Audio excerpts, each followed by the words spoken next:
Waalaikumsalam, berjumpa kembali bersama saya Sandro Jabrik wong ganteng sak donya. Mohon untuk tidak Ya, menyebutkan nama dan identitas dalam percakapan ini karena percakapan ini saya naikkan dalam konten YouTube. Gimana, Mbak? oke, makasih. Gimana kabarnya Mas Andro? Walhamdulillah wa syukurillah. Alhamdulillah. Ini mau nanya, boleh nggak? Oh, nanya yang banyak, Mbak. Yang banyak, Ya, ben lego nggak banyak, hatinya. nggak banyak-banyak. Gini, kan punya anak. Katanya sih pengen ke Jepang. Oh, Jadi siap. siapa tahu Mas Andro punya kenalan gitu. Ke Jepang atau ke Korea gitu. Hmm, sudah. Pertanyaannya Ah, cuma gitu ah. aja. Iya, tapi harusnya kemana dulu gitu. Oke, oke. Minta pengarahannya aja gitu. Oke, oke. Sampean posisi di Hong Kong. Iya. Oke, siap. Jawaban saya panjang soalnya. Ah, Karena saya oh, ingin memberikan pemahaman. Biar ketika ah, sampean sudah bisa paham, maka pandangan dari luar kiri kanan sampean bisa tepis, dan yang kedua sampean tidak menganggap saya yang paling benar. Karena bahaya.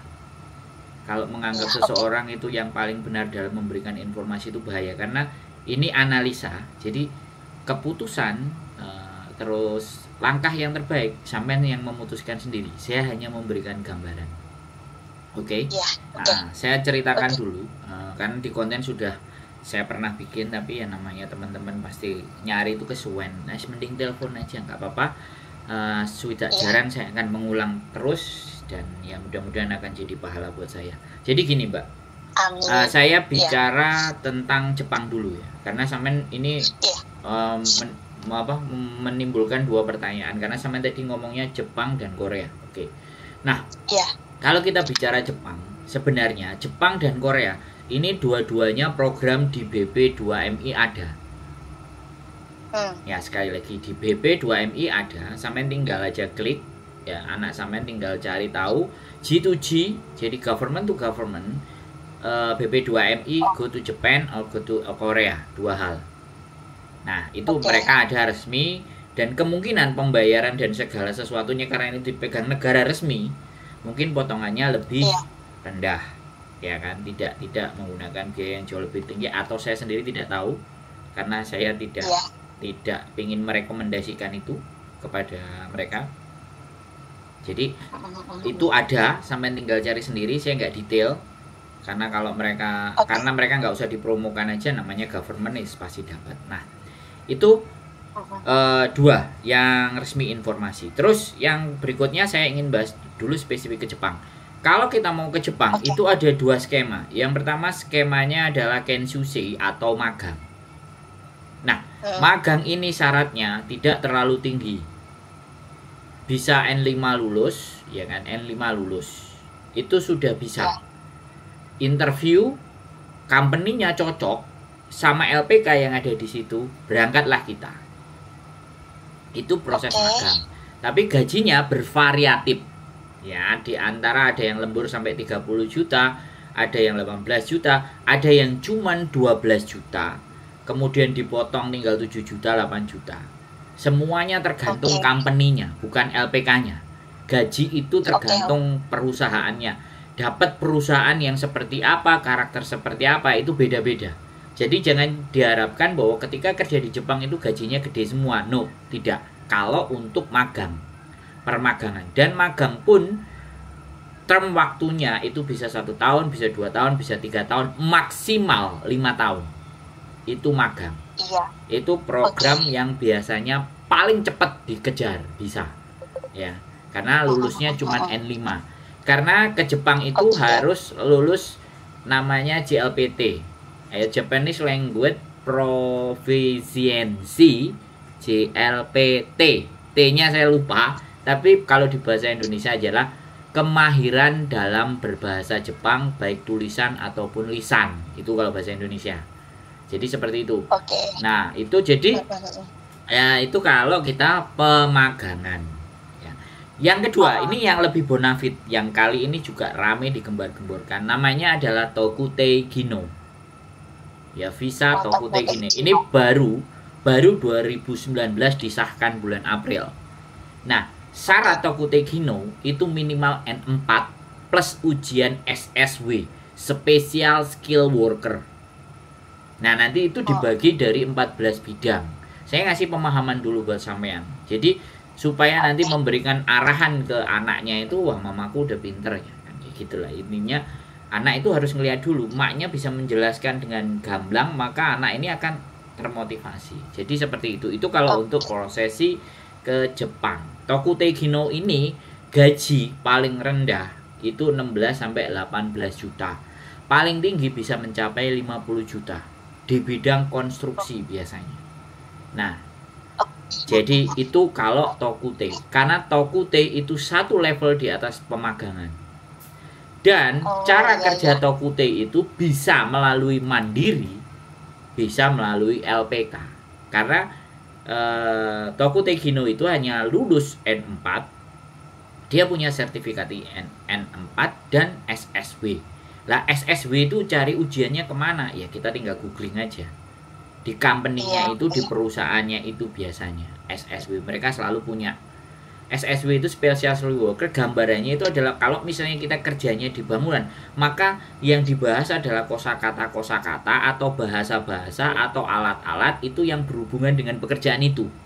Makanya disebutnya Special Skill Worker. Jadi kalimat-kalimat, kosakata, bahasa-bahasa, misalnya nanti kan ada pengepakan barang, bisa pertanian, bisa konstruksi, maka itu punya tes-tes yang beda-beda. Nah seperti itu. Nah kenapa? Nah ini dari dua hal itu, terus kenapa kok banyak cerita? Yang ini yang perlu saya bahas ke sampean. Kenapa kok banyak yang proses ke Jepang itu gagal dan mundur? Dan kadang sampai 1 tahun bayarnya mahal, belum tentu berangkat. Kan ada kesan seperti itu kan? Iya, banyak. Nah banyak. Nah kenapa seperti itu? Karena tes JLPT dalam 1 tahunnya itu cuma 2 kali. Kalau dia gagal di yang pertama, dia harus ngulang lagi di 6 bulan berikutnya. Karena itu adalah syarat mutlak yang harus mereka miliki untuk mengenal dan bisa pakai bahasa Jepang. Kalau dia masih muda, masih oke, mengingatnya cocok, satu kali tes saja dia jebol. Nah, ketika dia jebol, kemudian LPK kan punya link company-company dan perusahaan, udah disebar. Nah, anak-anak interview. Nah, begitu interview cocok, pasti berangkat. Enggak sesulit yang dibayangkan. Nah, yang menjadi pembayaran mahal itu kadang-kadang asrama. Ya, kadang-kadang bayar lesnya. Itu tidak pulang ke rumah, tapi ada di tempat itu. Dan digembleng, karena mereka minta disiplin. Karena LPK yang berhubungan dengan company kan harus mengikuti syarat-syaratnya company yang ada di sana. Setting anaknya gimana, makanya karena masih muda masih bisa dibentuk, tapi yang mentalnya sudah jatuh ya sudah kandas. Akhirnya di Jepangnya bisa jadi overstay ya, sama kayak di Hong Kong, karena mentalnya nggak kuat. Karena di Jepang itu senioritas, kalau maki-maki, apalagi kalau magang, anak magang itu dimaki-maki sama seniornya, dan semuanya itu tekanan mental sekali gitu. Karena tahu sendiri Jepang itu kan etosnya, kalau sampai memahami kasus Romusa itu kan khasnya Jepang. Nah, saking etos kerjanya gila nih dibandingkan orang Indonesia. Saya aja pernah jadi turis kerja di sana, pantat saya itu dipukul sama skop, kepala saya dipukul pakai tangan, bahkan pakai palu. Untung nggak kenceng. Kalau kenceng nggak tahu, kepala saya merepul, tapi saya pakai helm. Karena pakai helm itulah, sampai sebegitunya. Saya merasakan sendiri. Saya kerja waktu itu bikin pondasi. Saya kerja 1 hari tok untungnya. Bikin pondasi rumah. Saya pernah soalnya jalani di sana. Karena waktu itu saya jadi turis. Nah, begitulah Jepang. Jadi, sampean kalau bertanya sama saya punya LPK, ya kan? Ya, saya punya tempat, saya bisa rekomendasikan, tapi kembali lagi tidak ada garansi dan tidak ada jaminan, karena semuanya tergantung dari anaknya. Seberapa dia punya kekuatan, seberapa dia punya mentalitas. Ya, saya aja masuk ke Jepang itu usia saya kalau nggak salah 31. Saya sempat down. Kayak gini ngerasainnya. Tapi alhamdulillah akhirnya saya bisa tembus 3 bulan di sana. Dan saya kerja jadi turis. Saya jadi turis kerja itu ilegal. 3 bulan dapat duit 45 juta.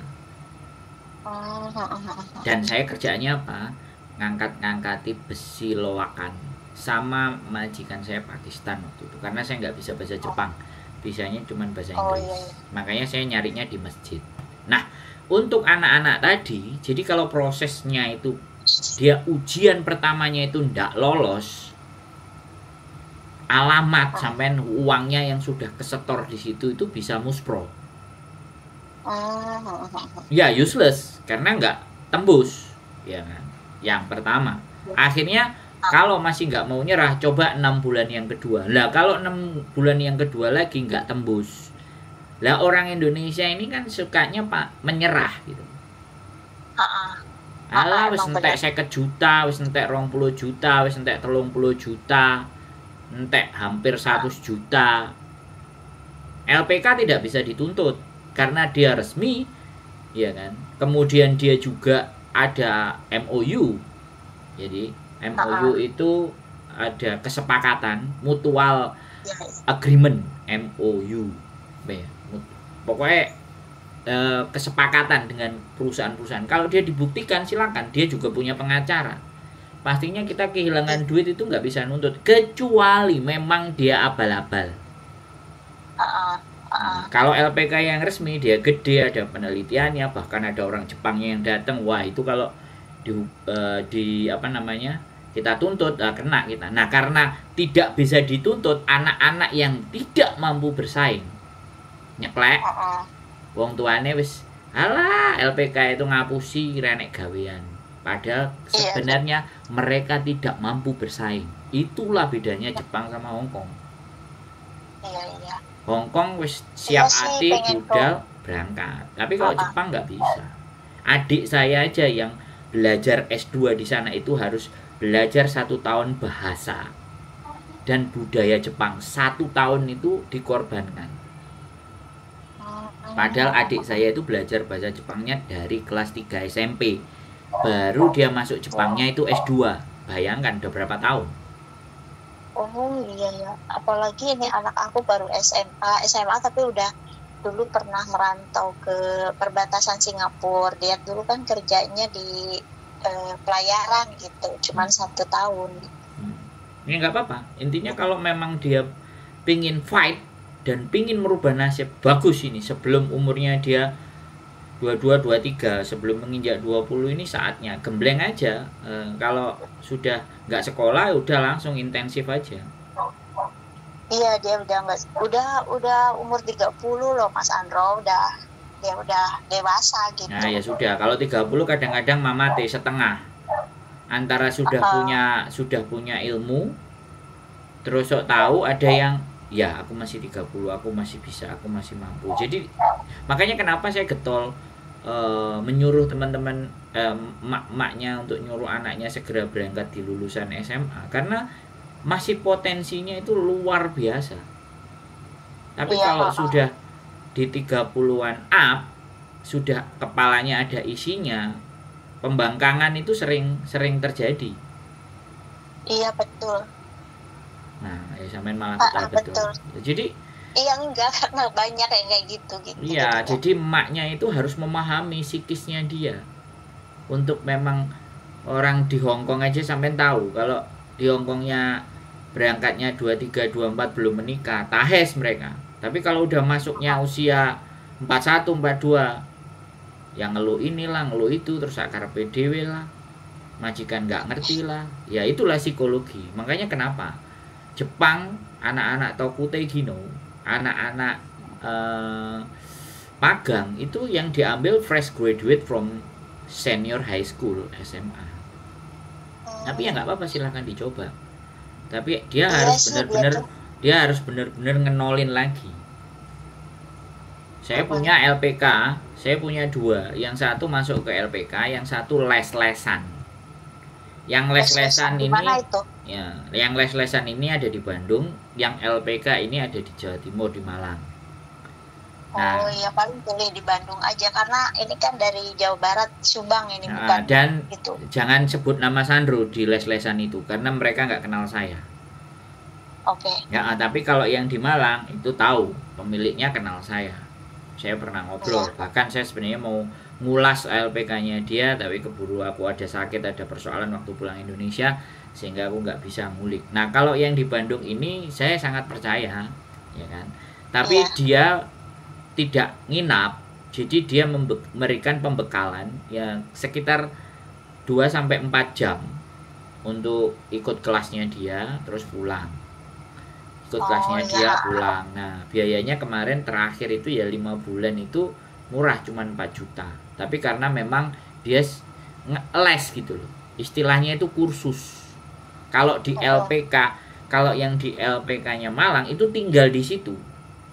Hampir 7 jutaan bayar pertamanya. Ada yang awal daftar 2,5 terus tambah 5 juta. Jadi seperti itu. Nah, kalau yang di Bandung itu bisa pakai jalur mandiri nantinya. Setelah dia les terus ikut ujian, silahkan dikembangkan sendiri. Karena kemungkinan dia juga tidak punya asrama. Dia lembaga les-lesan. Tapi koneksinya di Jepang menurut saya keren. Dan tinggal nggak usah ngomong kerja di Jepang aja, tapi saya mau ikut les. Oke. Nah, jadi nanti begitu les dia akan ceritakan gini progresnya begini ya, sehingga kemarin kebetulan sudah ada anak 3 yang saya rekomendasikan ke sana, yang ngubungi saya 2, ngubungi saya lagi, makasih Mas Sandro, saya sudah dapat tes ini, habis itu sudah nggak tahu nasibnya sudah nyampe di Jepang apa enggak. Yang satu oke, yang satu itu karena ibunya ada di Hong Kong, dia sudah lebih dari 21 usianya, jadi ibunya nggak bisa hire dia untuk dapat KTP, karena kalau belum KTP kan 17 harusnya maksimal. Kalau dia masih 16 masih bisa dapat KTP dari ibunya. Tapi dia nanya, terus dia datang ikut les di Bandung 4 bulan, dia telepon lagi saya, terima kasih, nggak tahu nasibnya sekarang seperti apa sih, nggak tahu. Terus yang 2 ini juga sudah ngikutin les, ikutnya tes bukan JLPT tapi JFT. Dia pernah menginformasikan ke saya, tapi saya nggak ngerti kelanjutannya. Nah, saya sebenarnya senang ketika ibunya bertanya begini.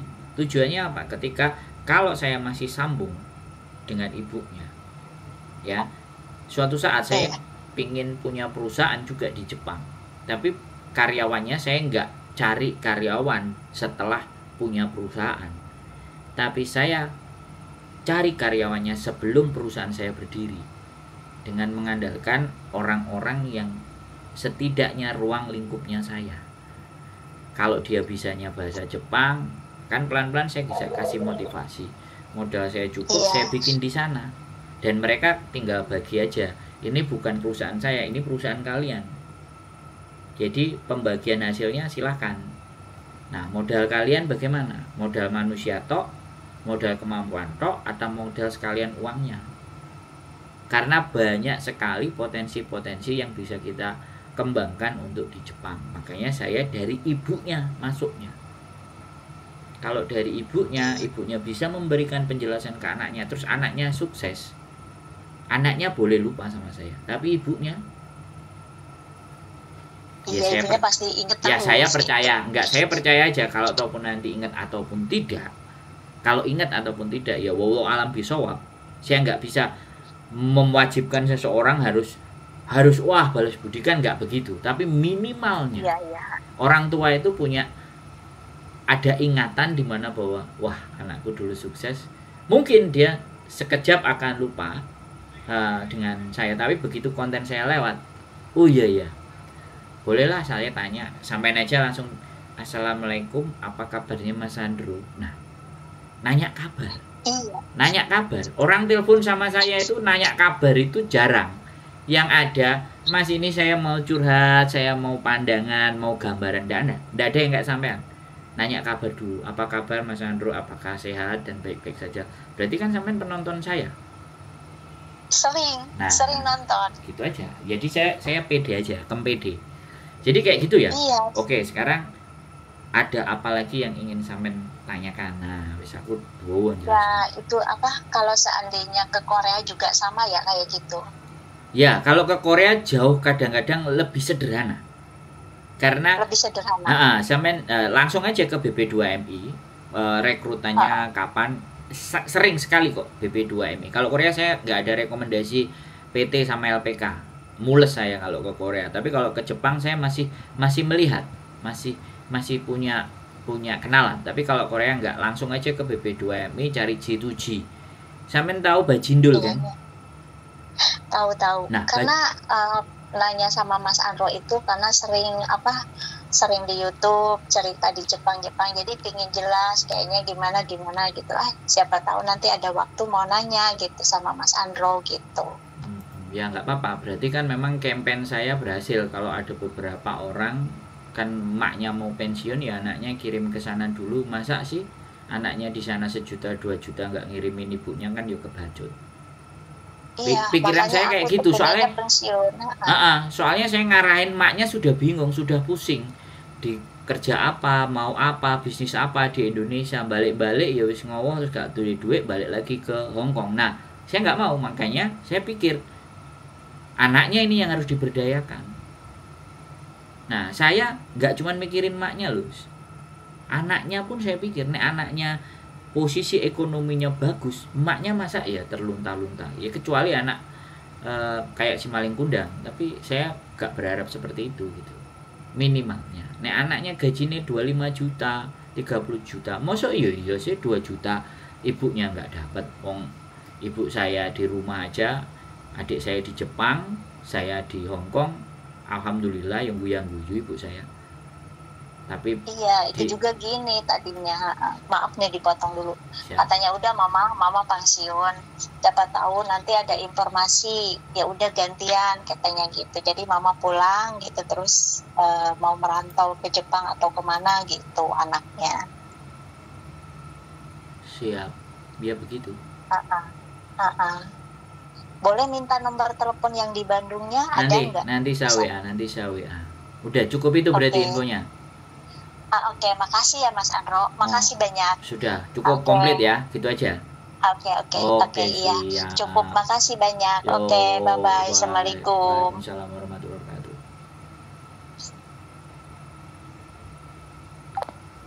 Oke teman-teman, berangkat ke Jepang lagi. Oke, keep stay tune my YouTube channel and see you next video. Bye-bye.